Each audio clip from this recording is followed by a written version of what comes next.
Life is Strange 2, yeah, I don't know what they did. It's one thing to try and emulate some form of innovation, to try and capture new fans, try and rivet older fans into coming back into your title. But unfortunately, I think Life is Strange 2 definitely fumbled the bag in terms of this sequel. I'd say the main issue was completely changing the gameplay style from the first game onto the second one. Now, in Life is Strange 2, you play as completely brand new characters, which I absolutely have no issue with. And the character that you're playing with doesn't have the powers, but it's in fact your little brother, and your actions throughout the story influence how your little brother will use their powers, whether it be for good, for bad, depending on how you operate in your various circumstances. Now, for me personally, this game does not hit the spot.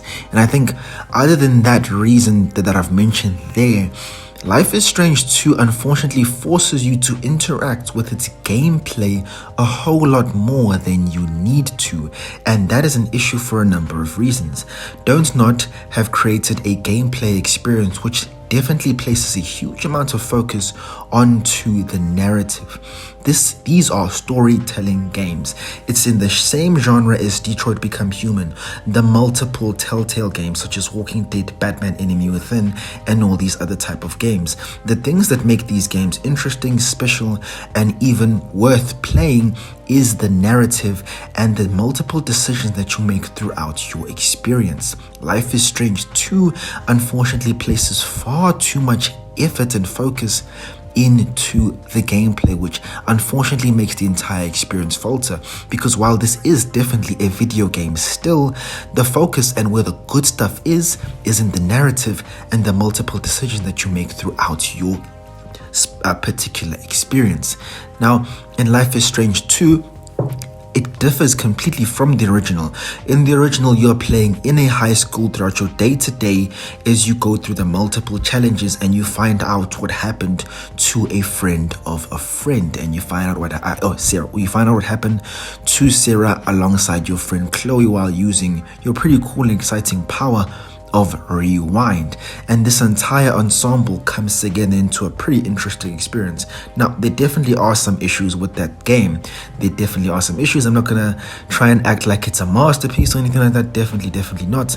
There are some high school drama tropes that are followed, but it definitely is compelling from the get-go. From episode 1, Life is Strange is definitely popping, and that's what even motivated me to finally get the title, because as you know, these storytelling games usually send out the first episode for free, so you get a taste, and by the end of episode 1, they got you, and you want to end up getting the entire game. And that's what happened to me. I played through the first episode, was completely enthralled. I actually played it on my cell phone during a flight, played Life is Strange episode 1, and I was absolutely enthralled, and I had to get the game over on my PC, and I ended up having a great experience.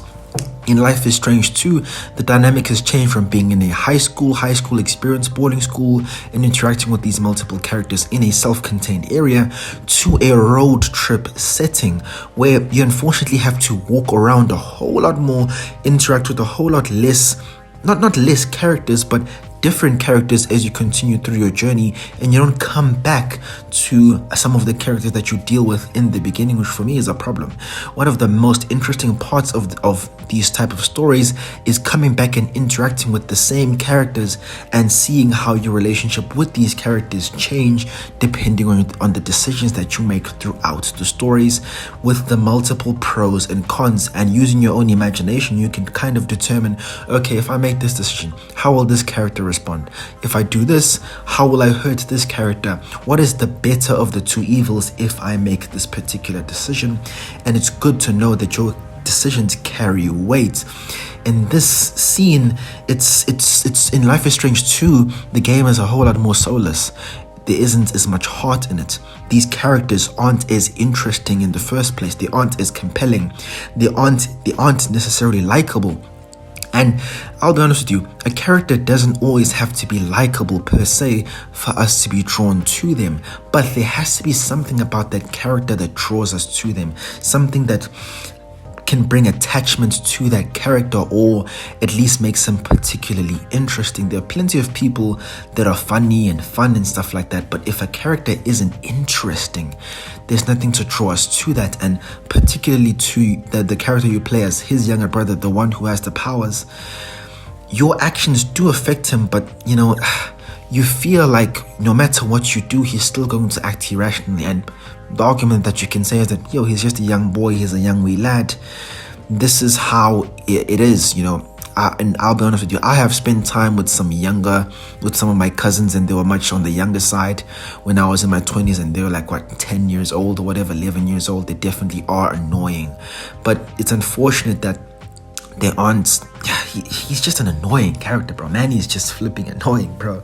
And it's difficult to deal with him throughout the entire experience. And for me personally, that's honestly why I ended up dropping the experience. That heart interacting with these characters. There are characters in Life is Strange, the original, that I don't like and dislike, but interacting with them was interesting and, thought-provoking and fun every single time, because I can choose to be a bad person to that character and be nice to everybody else. Having that choice is what makes these storytelling games special in the first place.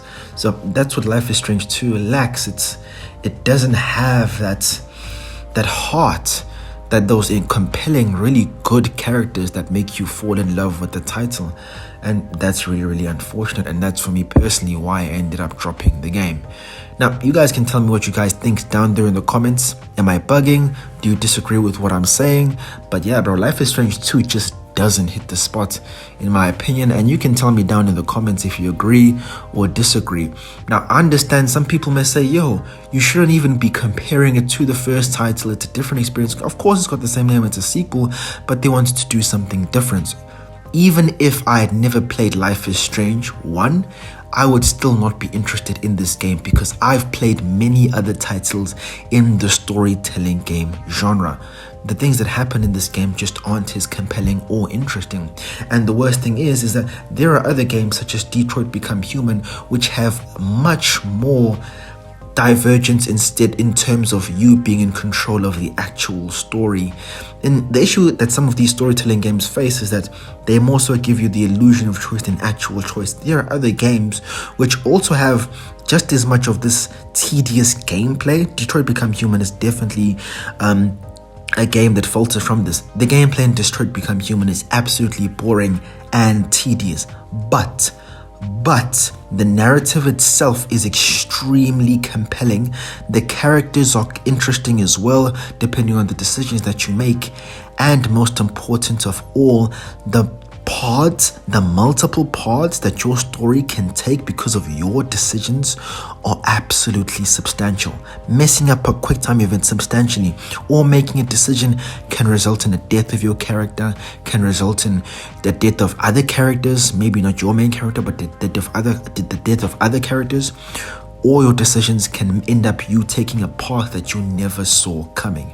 So unfortunately, because Life is Strange doesn't particularly have that much choice compared to some other storytelling games, the story and the narrative itself and the characters need to be compelling, because the gameplay is not what brings us to these type of titles in the first place. So if the gameplay ain't hitting, then nothing's hitting. So tell me your thoughts down there in the comments. Let's have a dialogue. Let's have a discussion. Tell me what you guys think down there in the comments. Take it easy, guys.